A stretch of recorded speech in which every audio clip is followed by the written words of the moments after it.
Guys, how we doing? John Anthony, Chair Shot Sports, a driver to the top production. The day's finally here, guys. It's Saturday. It's Money in the Bank weekend live from Toronto, Canada.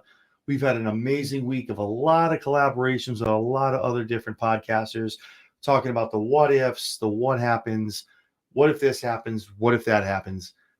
No one really knows except for the people that sit in creative, probably Paul Levesque, Nick Khan, and a couple other people, and obviously the winners of the matches. So with that being said, a lot of things have come to light in the past, probably less than 24 hours, probably 12 hours.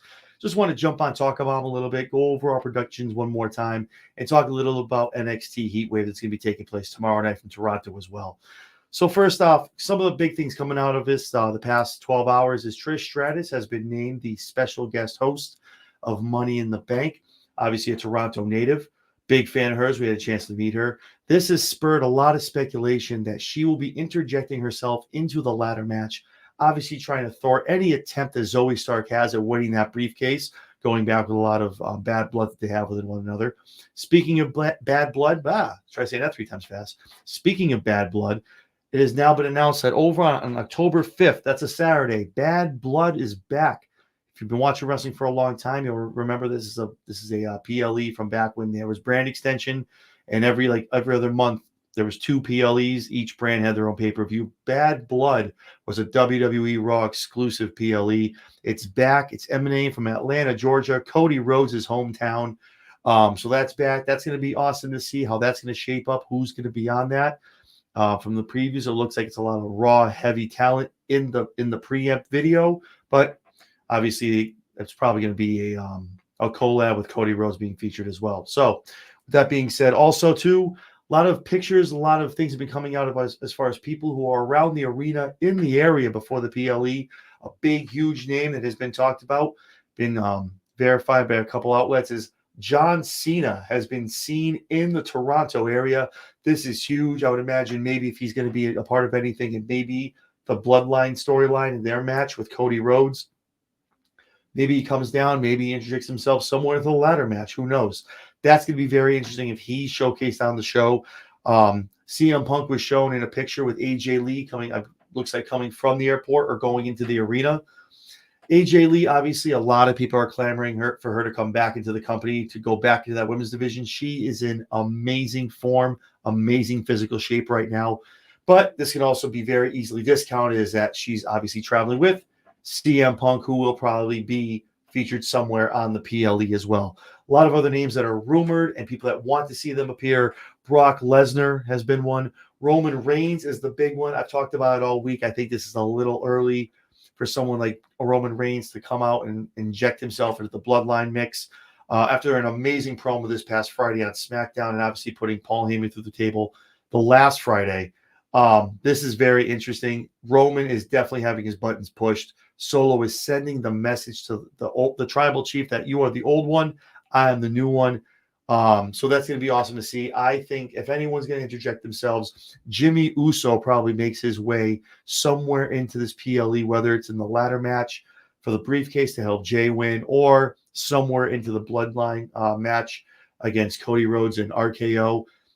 I think it really matters where these matches fall in the PLE.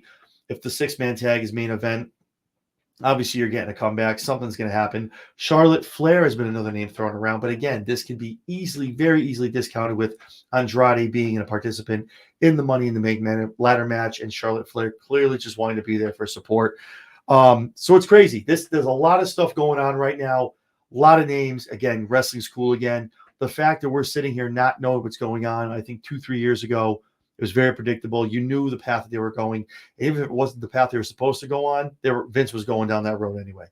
So that's big. Again, I just want to run through kind of what our predictions are. We have the Bloodline going over Cody and RKO. I think this is a big deal for Bloodline to win this match. I think it's definitely needed for Solo to pin Cody 1, 2, 3 clean in a preempt to go towards SummerSlam, for Solo wanting to face Cody for that Universal Championship.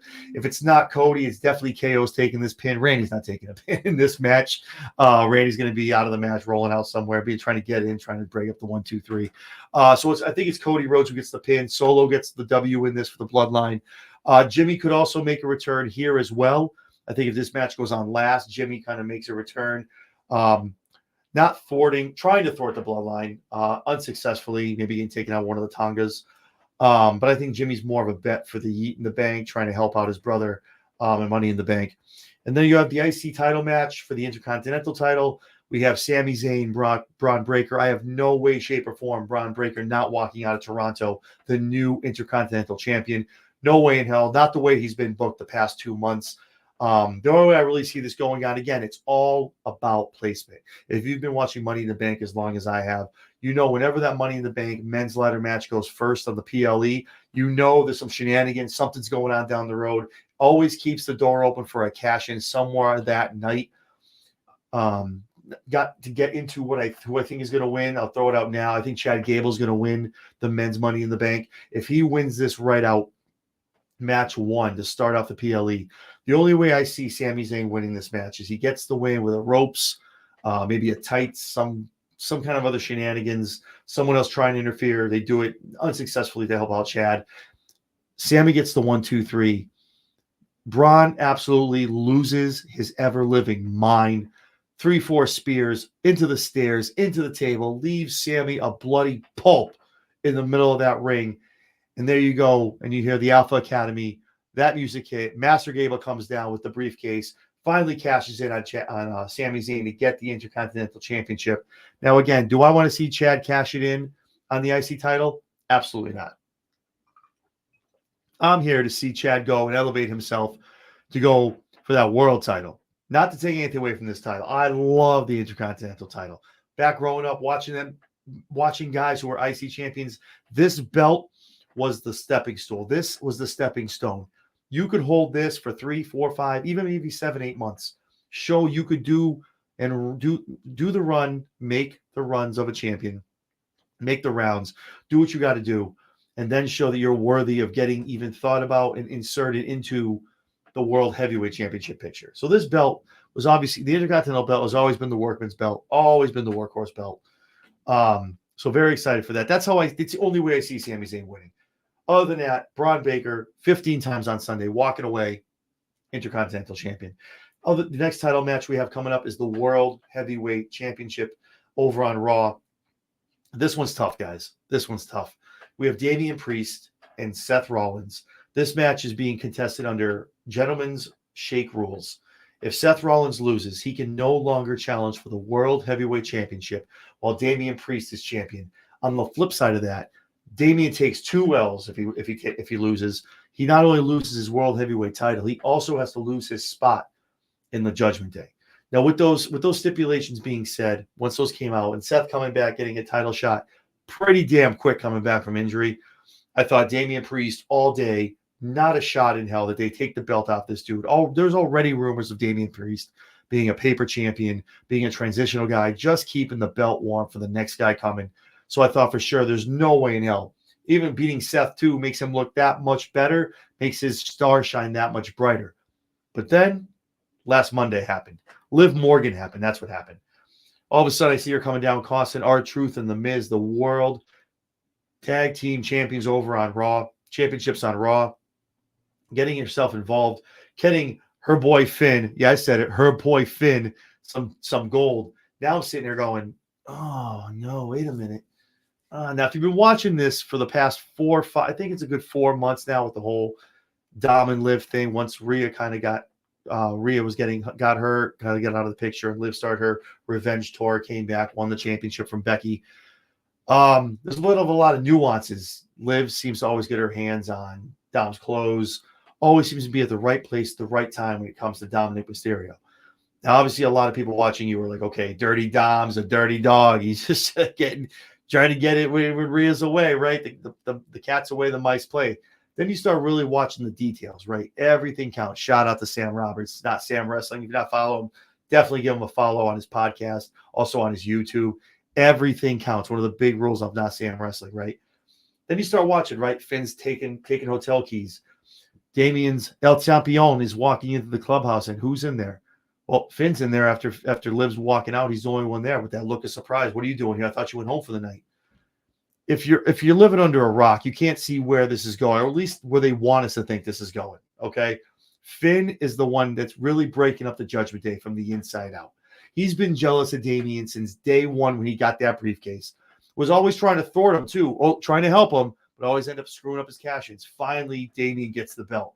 Now Finn's like, okay, you want to go ahead and do that? Guess what? Now I'm just going to thwart all your attempts at getting that belt, keeping that belt. And tonight could be that night. I think it's a matter of Liv comes down, Liv gets knocked off the apron. Dom comes down. Oh, you know what? I'm sorry. Let me rephrase that. Dom comes down. Dom gets knocked out. I don't know if JD comes down. If he does, he's probably one of the first ones. Then Dom comes down. Dom somehow gets hurt, knocked out. Seth takes him out. Then Liv comes down to try to do something, either to the ref, to Seth, whatever. Damian goes for Seth, either kicks her over the ropes, knocks her off the ropes. Here comes Finn, the savior, picking her up, looking at Damian. How could you do this? Gets on the ropes, talking to Damian, distracting him. Whether it's somehow Seth rolls him up, gets him down for a curb stop, does something. But somehow, shape, or form, Finn, the Judgment Day, or Liv are going to cost Damian the World Heavyweight Championship tonight at Money in the Bank. Seth freaking Rollins is walking out your new WWE World Heavyweight Champion over on Raw. Now, again, if the briefcase match is first, I have Chad Gable winning it. I don't know if Chad cashes in tonight. If someone else wins, a Drew McIntyre, who has given his solemn oath and his word that he does not walk out of Money in the Bank without that World Heavyweight Championship. A lot of other guys, could be Jay, could be Mello, depends on who else wins that. We'll talk about that in a minute when we get to that ladder match. So I have Seth freaking Rollins winning that with a lot of commotion, a lot of interference on the Judgment Day's part. And think about it like this. I'll leave you with this and thinking about this. You're like, what are you doing, man? Like, Seth isn't winning. He just got back. But that makes my point. Look at it storyline-wise. It all makes sense. You have to look at the big picture now, the way that it's booked with Paul Levesque, the way Triple H books this, right? It's all long-term storytelling, guys. Damian loses. He has another 4 or 5, maybe even a WrestleMania 7-8 month storyline going through Finn, going through Dom. Rhea comes back. Who knows what's going to happen when she comes back? Maybe you start having 6-person tags. Maybe you have Rhea, Dom, and because obviously we find out Dom had nothing to do with all this. Maybe you have some kind of break-off where it's Rhea, Dom, and Damian versus Liv, JD, and Finn. Now you have a six-person tag in that. Maybe those are 2 little break-off groups of the Judgment Day. I think that's kind of watering down the Judgment Day. I really hope they kind of disintegrate the whole thing. Have them be a tag team with Liv as their person. Mommy doing her own thing, being her own person, realizing she's coming back to Raw without a home, but she doesn't need one. She is going to be over when she comes back going for Liv. So that's going to be interesting to watch. But let me leave you with that. Damian has months and months and months of booking with a loss. Seth has nothing after this. Yeah, we can throw him into a new rivalry on Monday night. Kick him into someone who didn't win Money in the Bank, right? Doesn't make any sense. Seth freaking Rollins being your world champion. Damian still comes out smelling like a rose, is an uber face now, getting screwed over by Finn. Now you're starting to like desaturate the Judgment Day. And the Knicks and the Armor are just becoming one after another. Rhea can't be too far behind. I have her being back at SummerSlam. Once that was reported, things did come out saying she was going for the non-surgical rehab that would keep her out past that. I think that was kind of going to get you out the trails. You were sniffing somewhere else. I think she's definitely coming back. She probably comes back on Monday night. You know what? Book it here. You heard it here first. Rhea Ripley makes her return this Monday night on USA, no matter what the outcome is of this Judgment Day match. Let's put it at that. So moving on, we have the women's ladder match, guys. Io Sky, Chelsea Green, Valkyria, Tiff Stratton, Naomi, and Zoe Stark just recently rounded out the group for the ladder match for the women's Money in the Bank. Let me go through who's not going to win. Io Sky, she needs to take it out. Damage Control is in a weird spot right now. They need to keep taking L's where she makes a change. I think she goes and makes a phone call to somebody. I don't know who she would bring in. I have no idea. Whether she breaks off with Damage Control and goes on her own or makes a phone call to bring someone else in, that remains to be seen. But Io, she's out. Naomi, I love her to death. But she already has her way in with Bayley. I think she can also honestly get that friendship rivalry to get her shot at the belt. Naomi doesn't need the briefcase. And it doesn't make sense to turn those two's friendship that quick, talking in the back, well, if you win, we'll talk about that. I think we're not ready for that yet. Naomi still has some things to go, and I'm really upset at people getting pissed at her booking. All right. She knew what she was signing up for when she came back. She knows the law of the land. She knows what the next 6 to 8 months are going to look like. She's not unhappy at all, guys. She's very happy she came back to WWE. She's with her husband, Oos. She's very happy. So don't worry about it, guys. Naomi will get hers in the long run. Then we have Valkyria. Lyra Valkyria has been booked perfectly on Monday Night Raw. Perfectly. Taking the L at Queen of the Ring, which is fine. Then coming out still smelling like a rose on Raw. Looking amazing. I'm not mad about any of it. An awesome call-up. Obviously, she was huge in NXT UK. They used her very well. She had a great title run in NXT in America. But her time will come. It's not yet. It's not tonight. But with her booking, she doesn't need the briefcase. She will be a force over on Raw, especially once Rhea comes back. She will be in the mix. That leaves me with 3 folks. You have Chelsea Green, Tiffany Stratton, and Zoe Stark. Let's start with the third, Zoe Stark. Zoe Stark was your last competitor in.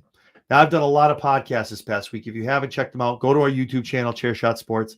Check it out. We did 4 collabs. Also 5. I apologize. 5 wrestling roundtables, 4 collabs, 1 roundtable about Money in the Bank, talking about who we thought was going to win, and heard some awesome reasons as to who other people thought they were going to win. One of those was from my boy Matt over at the Wrestling Corner podcast. Made an amazing argument for Zoe Stark, and him and his girlfriend are sold on her winning.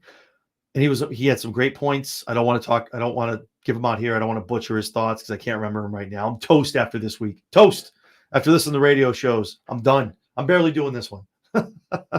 So go check out our YouTube. Go check out the collab with Wrestling Corner podcast. Matt had some amazing bullet points for why Zoe should win the briefcase. He almost convinced me. So we'll go from the third. Let me give you our winner. I'm going to die on this hill. I called it 3, maybe 4 months ago when we first talked about Money in the Bank. How's it looking? Who's looking like the favorite right now? Tiffany Stratton. Now, I said that obviously with her getting the call up, going right into the Elimination Chamber, being a contender for the Women's Championship. Obviously, WrestleMania was in that season. I think she needs a briefcase, and let me tell you why. I think Tiffany's got lost in the sauce. I think with Jade Cargill getting the call, getting signed, debuting, her and Bianca, a lot of other people on SmackDown after the draft, Chelsea Green, it's getting a little muddled. Okay, and Tiffany obviously is now in a good friendship with Nia Jax. Now that's very telling too. So don't let that go by the wayside either. There's a reason why they're putting her with the Queen. Okay, the Queen's going to need a servant. Now Tiffany is nobody's servant, but when it's someone like Nia Jax, who Tiffany knows she can hinge off of, who may become the women's champion at SummerSlam, Tiffany knows where to put her eggs, and it's in that basket. So with Tiffany having that briefcase, amazing heel work. Would be great to see her walking around with that. Annoying as all hell, telling you she's missed Money in the Bank every time she can talk about it on Twitter, on Instagram, every WWE program she can get on, she's talking about it. That's my winner. I said her from day one. I'm not deferring from it. I'm not deterring from it. I'm going to look it dead in the eye. I'm going to say, Tiff Stratton is your Miss Money in the Bank tonight in Toronto. Book it. But if there had to be a winner that's not Tiffany Stratton, I would be very, very happy to see Miss Chelsea Green win that briefcase. Let me tell you something. As annoying as you think Tiffany Stratton could be with that briefcase, she could be 15 times more annoying. Oh, man. Could you see the gimmick of – I would almost liken Chelsea Green having a run like Carmella. Just annoying, yelling, screaming, just screaming top of her lungs when it wasn't a victory or a real cash in. Now take it one step further with the Chelsea Green Karen gimmick. She cashes in, the ref comes down, 1-2, doesn't get the 3, it's thwarted, or maybe the ref doesn't get down there in time. The opponent gets up. Now she doesn't want to do it because she can't take advantage of a downed opponent. Goes in the back to Adam Pearce, or goes back to Nick. And it's like, that's not my referee. This ref doesn't know how to count. What are you doing? This, that, and the other. She's always complaining about they're always trying to get in her way of cashing in. Amazing stuff. And then one other thing I thought about is WWE has done an amazing job this past year of 2024 of using their social media outlets and the juggernauts that are in WWE. Logan Paul with Impulsive, Bad Bunny being included at some points. Just always using social media points to get involved in things. Pat McAfee with the Wyatt Six. Who's the one person that's going to talk the most about Chelsea Green winning this briefcase besides Chelsea Green? One person. Matt Cardona. Matt Cardona is going to be carrying around that briefcase, just like he did when she was a tag champion. He's going to be carrying around that Money in the Bank briefcase to other promotions he goes on. He's going to have it on his on his Instagram. It's going to be nuts. So that's definitely one of the that's that piece right there, what Matt Cardona could do for promotion-wise of her being champion, makes me second-guess my pick. But it's not enough to make me change my pick. So again, Tiffany Stratton, 2024, Miss Money in the Bank. Guys, that leaves one match, and that's the men's, the cherry on top, the frosting on the cake, the dessert after supper. It's the men's Money in the Bank. Jey Uso, Melo, Andrade, Chad Gable, LA Knight, and Drew McIntyre, the man who just rounded out the entire group this past week. All I see when I look at this group, when I had to make my decision, I said LA. When I said Tiffany Stratton, I said LA Knight. Yeah, I said LA Knight. I got to change my pick. Because thankfully, as a huge LA Knight fan, LA Knight is on a crash course with Logan Paul for that United States Championship at SummerSlam. And it's a foregone conclusion. And it's kind of shitty that it's that apparent that he's going to go on. Maybe he wins money. There's nothing wrong with someone who holds a briefcase to still go for a title. But I'm telling you, LA Knight has waited this long. There's no way, and I mean no way, that he doesn't take that, doesn't go on to win that belt at SummerSlam. So with that being said, when I look at this, all I see is a list and a group full of with guys with detractors, right? We have Jey Uso. He's at the bloodline lurking. He may have the Wyatt Six. I don't know. But he has the bloodline who could come in to thwart him, right? You got Melo. Melo's pissing the hell off of LA Knight. Melo has a lot of detractors in the back. He runs his mouth to everybody. Hell, Corbin could run out of the back and maybe knock him off the ladder. You never know. Andrade's the one guy. I just think it's too soon. And he is your speed champion. I would like him to come out with the speed belt. I think that's a great look to get eyes on that. And him winning would be awesome to have your speed champion be the Money in the Bank. But I think he's going to hold that belt for a little while, kind of build up what X and WWE are trying to do with that belt. So I think it's not his time. He's doing a great job as a speed champion. He's going to keep doing that. And his road is starting to happen. LA Knight. Yeah, we just talked about it. One word, one name, Logan Paul. When he pinned Logan Paul to get that chance to go to Money in the Bank tonight, I knew Logan Paul was going to make himself an appearance. Some way, shape, or form, he's going to cost LA Knight that. And then there's Drew McIntyre, right? If it's not the Yeet in the Bank, it's Drew McIntyre who's now the favorite, right? When you saw him get in, you're like, oh, there it is. This is what we're waiting for. He's walking around. He's got CM Punk's family on his wrist. Let's go. But that's exactly the problem. Drew McIntyre has CM Punk problems. And CM Punk is in Toronto. CM Punk is no way, shape, or form going to let him win that briefcase. Punk told him, as long as I'm here, as long as I have breath in these lungs, you are not winning that World Heavyweight Championship.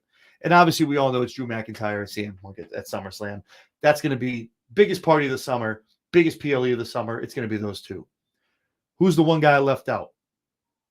With a guy with not detractors. He's got supporters.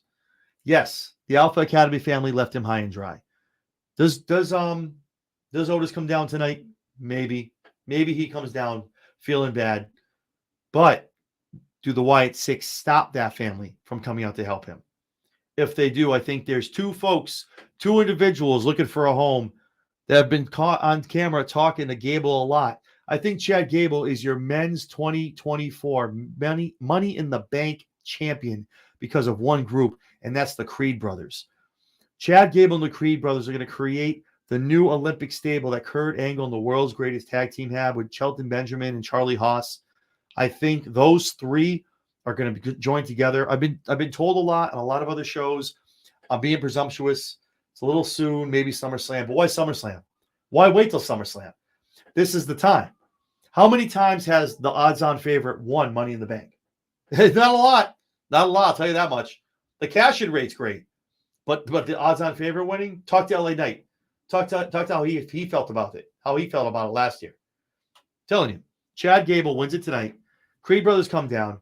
Now he has a new stable. Doesn't need the old stable. Probably start some kind of weird rivalry on Monday night with maybe the standoff where Otis and Tozawa now want to face the Creed brothers Monday night, right? That kind of weird stuff.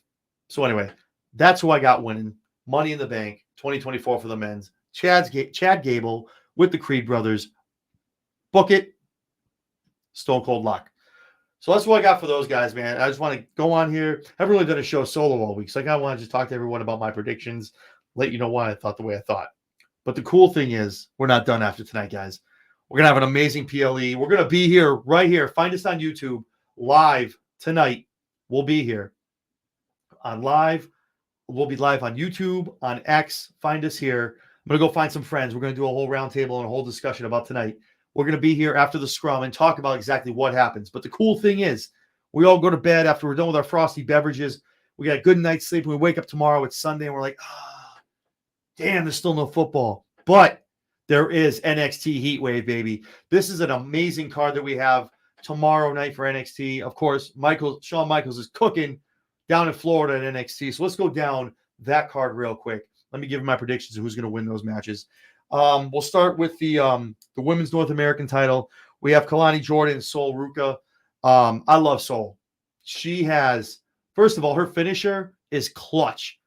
One of the top 5 in NXT right now. Not in the WWE, but in NXT, top 5, bar none. Awesome finisher. I think Kalani keeps this. I'm not a big fan of the Jordan win. Not to get against that young lady. She's amazing. She's young. She has a great trajectory, a great career ahead of her, but that's exactly why I thought she was not the person to win when they had the inaugural ladder match for this. But nonetheless, she is a champion. She is a great champion so far, but I think there's some great interference, and I think Jada Parker gets involved, probably to thwart Kalani Jordan, but instead does something to Sol Ruka. Jordan capitalizes. She's the benefactor of that. She keeps her title coming out of Heatwave. Then we have the NXT Tag Team titles. We have Axiom and Nathan Frazier, never slow down, taking on Chase U, baby. Huge Chase U fans here at Chairshot Sports. I think Duke gets it done. Andre and Duke, they get it done. They win those titles. There's a lot of stuff going on in that Axiom Nathan Frazier tag team right now.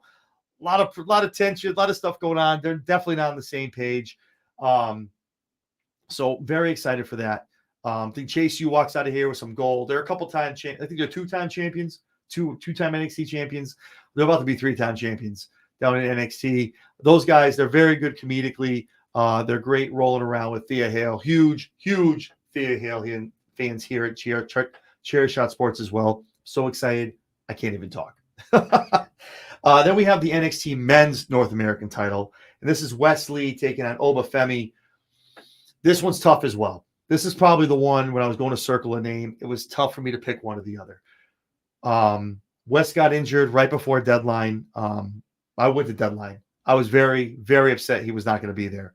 They still had a banger of a PLE, banger North American match, but it sucks to not see him there because I guarantee you he was supposed to win that, not Dragon Lee. But this was tough because Oba is obviously not a generational talent, but definitely a century talent. He's what Omos he's what they wanted Omos to be and what Brock Lesnar was.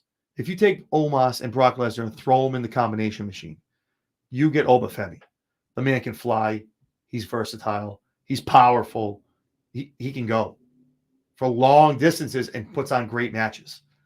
Wes Lee, obviously, he's going to get that title back. He's the fan favorite. He's the feel-good story. You want him to win that belt. You want him to win it back. He never got to actually compete for it. It's not time. It's not time. No Mercy coming up, SummerSlam, around SummerSlam weekend. I think that's where you're looking. I think they're going to hold it in your house probably end of the month, maybe early August, and then fly into No Mercy SummerSlam weekend. That's where you're going to see Wesley get that belt. But tonight, Sunday night, Obafemi is walking out of there with still being your North American champion. And can I say that I can't wait till this man is up on the main roster, causing havoc. Dude, just killing it. Hella chaos. Excited for Obafemi. But tonight, I keep saying tonight, it's Saturday. What are we doing? Tomorrow night, Heatwave, NXT, Obafemi walks out of there with the North American title. Then we have the NXT women's title. Roxanne Perez taking on Lola Vice. I had Lola Vice. And I feel bad. I'm a big Lola Vice fan. I think she's done amazing. She's done great work. What she's done with her character coming in and doing to the whole shaking her ass thing, but being like, that's not all I am, and backing it up in the ring, whether it's the underground or any of the matches they're putting her in. She's done amazing. She's doing great work. I love what they're doing for her character. She's getting way better on the mic.